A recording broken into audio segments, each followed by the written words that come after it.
Calm. Peaceful. Calm. Safe. Yeah. So, Very relaxed. very relaxed. Positive. Positive.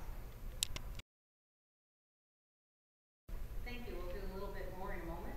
And that's a little. Thank you. Thanks, Mary. So we're going to do some kind of left brain, right brain stuff, which is what we do with our clients.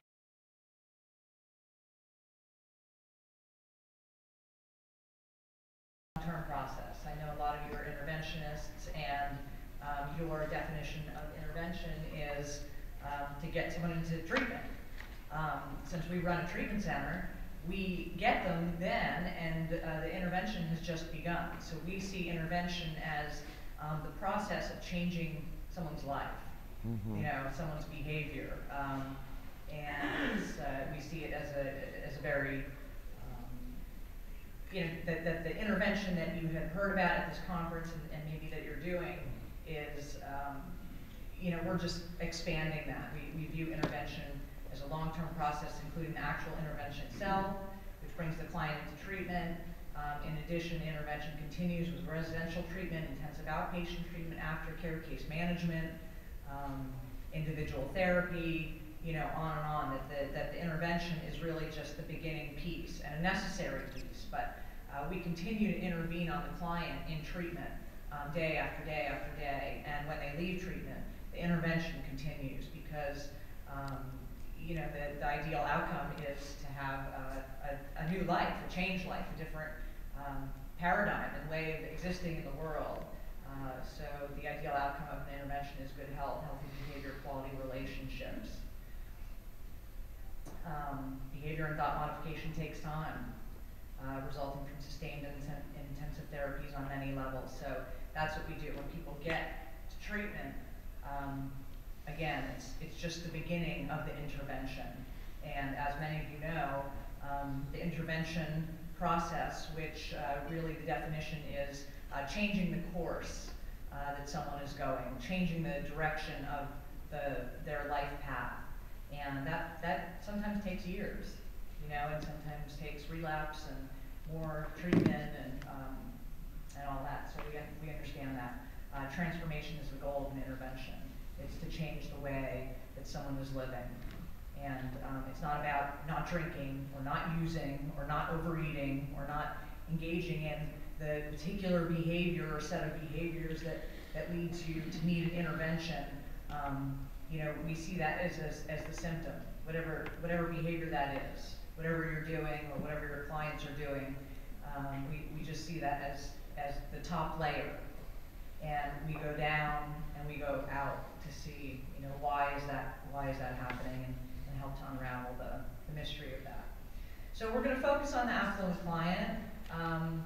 Some of the qualities of an affluent client are usually they have some financial success. We work in an area that is one of the wealthiest counties in the nation, and we have a lot of wealth, and we have a lot of people who are in power around us. So a lot of times the affluent client is socially successful. They have a lot of friends, they drink, they go to parties, they're invited to events. We live near Washington, so they go to the White House. They're socially successful. Things look good. They may have a high level of academic achievement. A lot of times they have graduate degrees or have some level of educational accomplishment. They do have recognition from others as to their trustworthiness or reliability. For example, having a security clearance, which is a big deal in our area because we have so many government. We're 8 miles from the CIA, we have FBI, we have, you know, all of the government in Washington. And so when you go through a security clearance, that says to people that you're trustworthy. And we have problems with people like that because other people recognize them as being trustworthy. Familial success, that many may be financially connected, trust funds, come from families with money. You know, so these are some of the characteristics. Success is defined by others in an outward appearance. So a lot of times our clients or the affluent client looks good. You know, looks good to themselves, looks good to other people, as defined by our definition of success in America. We also treat the spouses and children of the affluent client, and they have different qualities. So some of the qualities of the affluent client spouse, some or no little personal success, that they define their success related to their spouse who's successful, and that's how they have their self-image, that I'm so-and-so spouse. And it could go either way. In many cases, the male is the one who is the successful person, and the wife is the one who is the spouse. But not always. Not always. That's just. So the client spouse has a feeling of living in the shadow of the successful spouse. They don't really have their own identity. They're overshadowed by the person's success. They go to events on the arm of the successful person. They really don't have their own self-image.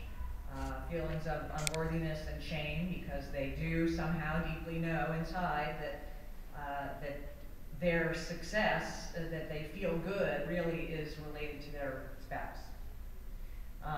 Oftentimes they're the lost child, and they're looking for someone to take care of them, someone to protect them from growing up, from being responsible, from walking their own walk, and achieving their own level of success. Many times have low self-esteem, and are completely related to their spouse, that they can't imagine life without the spouse. So they become very codependent in that relationship. They don't have a vision of their life. If they were to get divorced or separated or something, they really don't have their own sense of what their own life is about.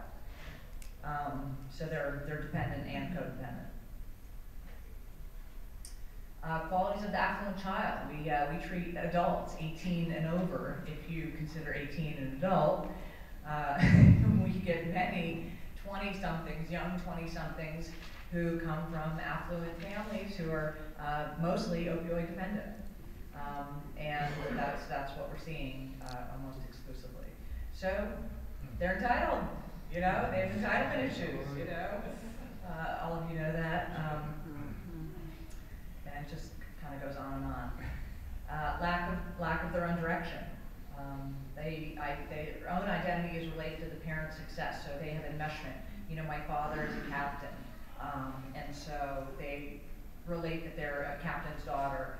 My father is in the FBI, or my father is in the Secret Service, or my father is a CEO of a company, or my mother is a prominent psychologist, or whatever. And so they live in the shadow, and they don't have their own identity.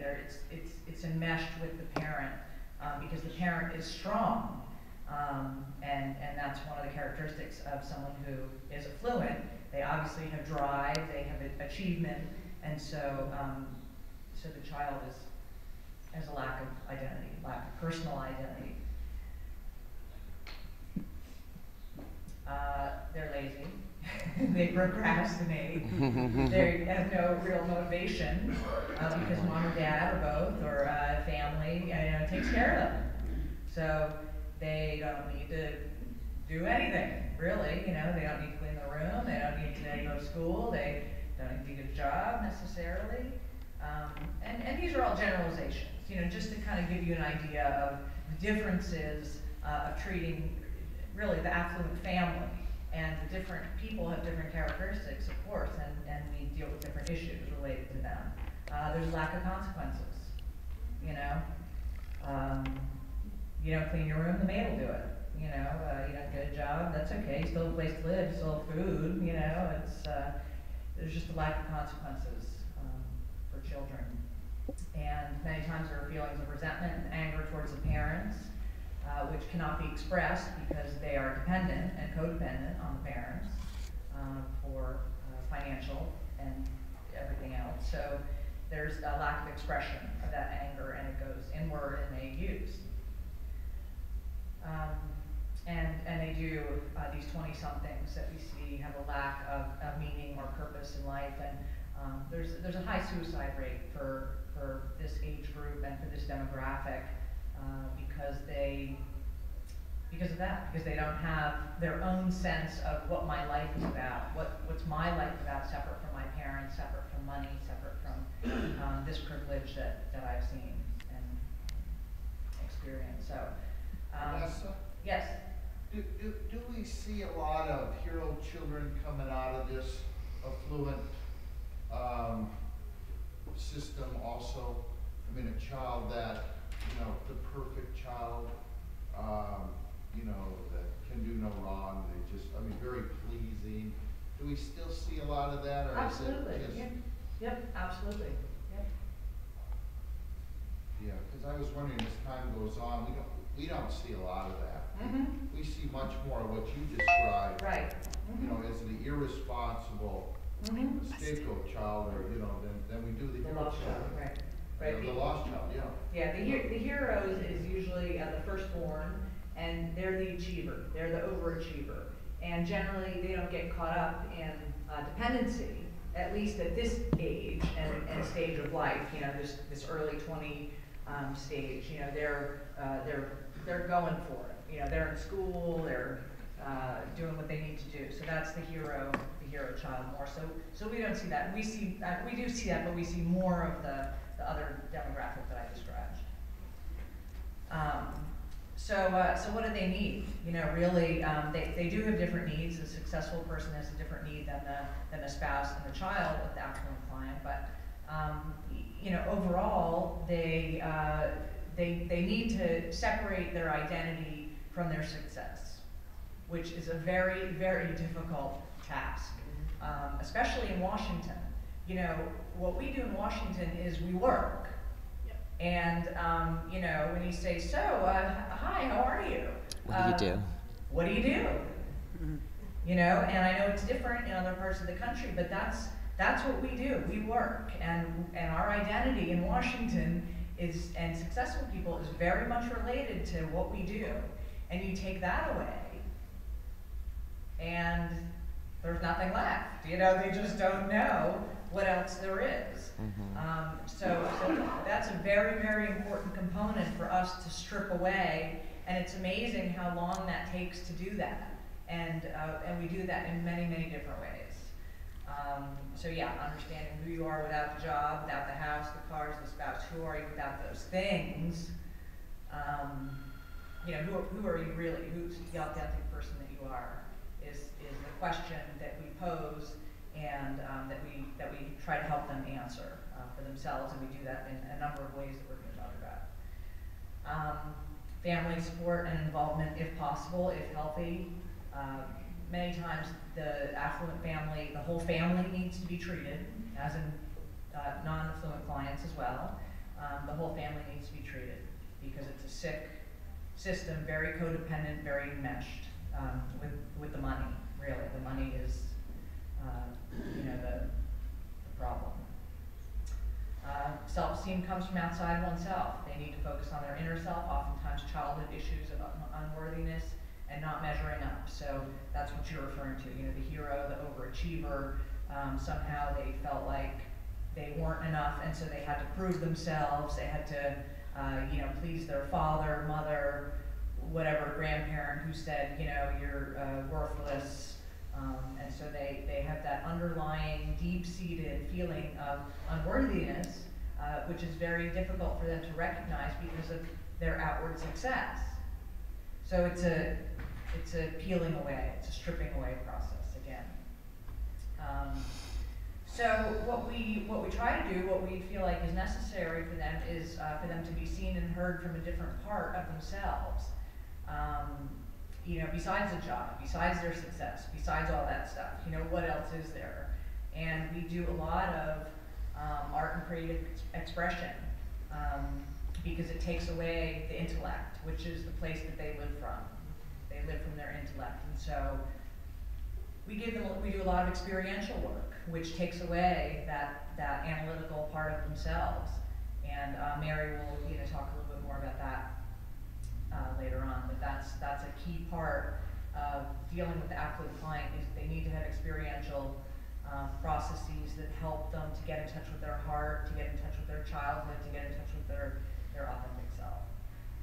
They need to learn a new way, more authentic way of being in a relationship with themselves and others, and how to communicate with loved ones. So we do find it necessary to treat the whole system, to treat the whole family, which is a lot of work. You know, it's a lot of hard work, and it's a lot of very intensive one-on-one. We do about 12 hours a week of individual therapies with our client, in addition to groups, in addition to all the other stuff. So it's, you know, we feel like the work that we're doing is really worthwhile, but it's very time intensive, and our therapists are really, you know, very committed. It's hard work to do what we're doing and to treat this population. It's difficult to treat every population, but since we're talking about the affluent client, so the needs of the family, to be heard for their experience, you know, to talk about what it is to live in the shadow of a successful person. Children need to begin to identify their own life, their own skills, their own gifts. They need to start to separate from the parents and see who they are. Parents need to learn tolerance, acceptance, unconditional love, and support if they're dealing with a child. And children, you know, I'm talking children, I'm referring to really up to age 30 or so, because that's what we're seeing, that they're childlike up to that point. They feel like they live in a prison. You know, high rates of chemical dependency and suicide as a result of disconnection to their own soul, because they're so enmeshed and so connected to their family and the expectations and demands, said and unsaid, of their families. And so because they're disconnected from their own life, they feel like they don't have one, so why live? Yeah. So one of the things we're going to talk about is a holistic approach. Holistic is one of those words that's kind of hard to define, but I'm a naturopath by training, and so my insides are about holistic. You know, I've worked in treatment on and off for 20 years, and there's a lot of programs that say that they're holistic because they have yoga once a week. You know, we're holistic because we grew up as holistic. We created the program as holistic, and what that means is it's a treatment protocol that addresses the whole person, and we don't focus on you know, really anything except that, the whole person. And what does that mean? That's a big thing to kind of focus on. You know, it's not about not drinking. That's the gateway. That's the door that you have to go through. You know, so you need to give that up, and then we can do some work. And so when they're in treatment, they're not drinking, or they're